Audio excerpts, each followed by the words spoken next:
Probably, I guess, maybe a little more than 2 months ago, we started talking about the need to elect some men to fill our vacant deacon positions in our church. And so I preached 2 sermons concerning the qualifications of deacons. I guess that was the middle of September sometime. And then following those 2 sermons, we had a vote, and you as our church membership voted to elect 3 men to fill those vacant deacon positions. And so that brings us to this morning. This morning we're going to do things a little bit differently from normal. This morning we're going to have an ordination service where we will formally install those 3 men that you as a congregation have elected to fill those deacon positions. And so just a little bit of an idea of what it means when we say that we're going to ordain somebody, or when we talk about an ordination service. The word ordain comes from the Bible. It's used about 20 different times in the Old Testament, and it literally means to fill the hand. That's what the word ordain means, to fill the hand. Sometimes in the Old Testament the word is used literally, like in 2 Kings chapter 9, verse 24, when Jehu filled his hand with his bow and shot an arrow that killed King Joram. Another time when it's used literally in the Old Testament is in Leviticus 8, when Moses took the sacrifice that was going to be offered, and he literally filled the hands of Aaron and his sons so that they could offer the sacrifice to God. But most of the time, the word ordain is used in the Old Testament figuratively, and it's connected with the consecration of priests to serve God. The idea of ordination or filling the hands figuratively communicates the idea of conferring power or authority. And so to fill the hand of someone or to ordain someone then is to complete the power of that person in the sense of authorizing them to fill a particular office or perform a particular task. And so that's what this ordination service is about then. It's about the formal recognition of a specific role and specific responsibilities that these 3 men who you have elected to serve as deacons will be taking on. And this is done publicly so that we can introduce an element of communal accountability for these men and for their ministries. And so as we begin our ordination time, what I've asked I've asked each of these 3 men to come and just share with the church a little bit about themselves and to share their testimonies. And so they're going to do that now. And to begin, I'd like to ask Rance Drummond if he'll come up.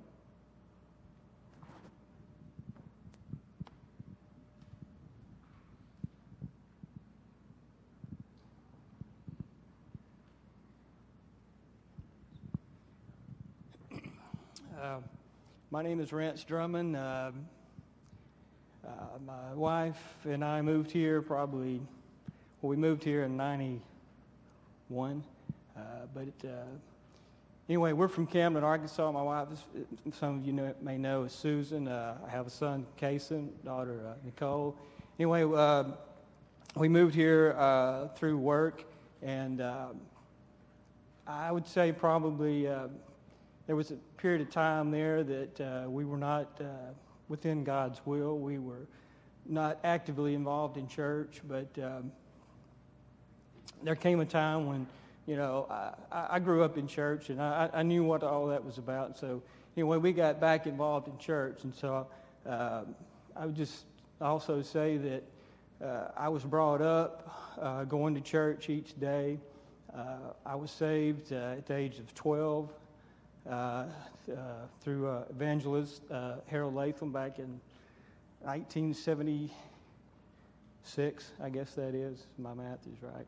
But anyway, but I was raised in a good Christian family. My mother and father, who are here today, Tommy and Shelby, my sisters, Paul and Debbie, and through all that, I was raised to know what the love of God was through a good Christian family. And so I'm immensely thankful for that God could have placed me in many places in this world, but he placed me in a good Christian family. And then I met my lovely wife, Susan, there in Camden also, and she's a good Christian young woman at that time too. So anyway, we've got grown to be a part of this church family, I would say. I think it's been about 12 years or so now that we've been here. So I want to say that I'm thankful for this, but I'm very, very humbled by all this because when Brad called me, we spoke on the phone about this, and I just told him, quite frankly, I didn't think I was worthy of anything like this, and still don't. But through our talks and through prayer, I feel like this is what God wanted me to do next in my life. So I just pray that, or I ask for your continued prayers, because this church family has been very, very good to us and accepted us and loved on us, and so it'll be an honor to try to serve the church back in this role. So I thank you very much. Thank you, Rance. Next, I'm going to ask Steve Gallagher if he'll come.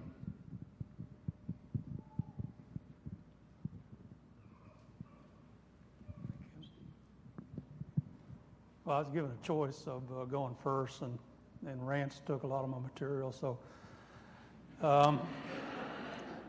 but I think anybody up here today would follow along the same outline. Brenda Henry and I moved here to Nashville in 2004, so we've been here a little bit over 11 years. Before that, I was raised in southern Indiana in a small farming community. So my whole life was centered around the church. We went to a kind of a peculiar little Baptist church, and they didn't believe in letting children go to church until they was at least a week old. And so my whole life has been involved in the church, and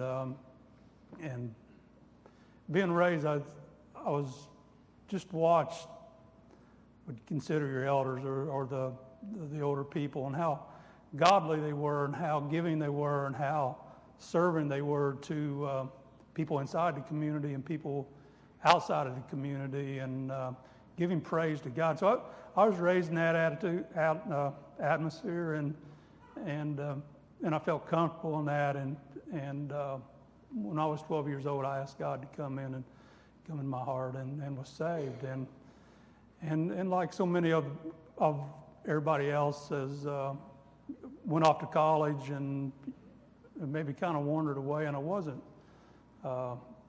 living a life that maybe was pleasing to God, but it's always there with me, and I always felt the presence of God and His Spirit and His protection, and no matter, I cannot think of any time I was going through any kind of adverse times when I didn't feel that presence of God with me, knowing that things are bad, but I'm with you, and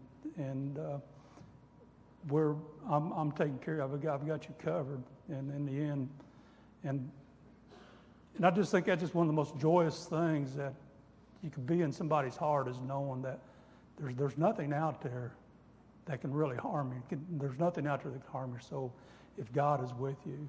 And so even today, I just feel that presence every day, and even up here where you can't see it, I'm trembling inside, but I still feel God's presence, and I know in this church I've really felt that too, and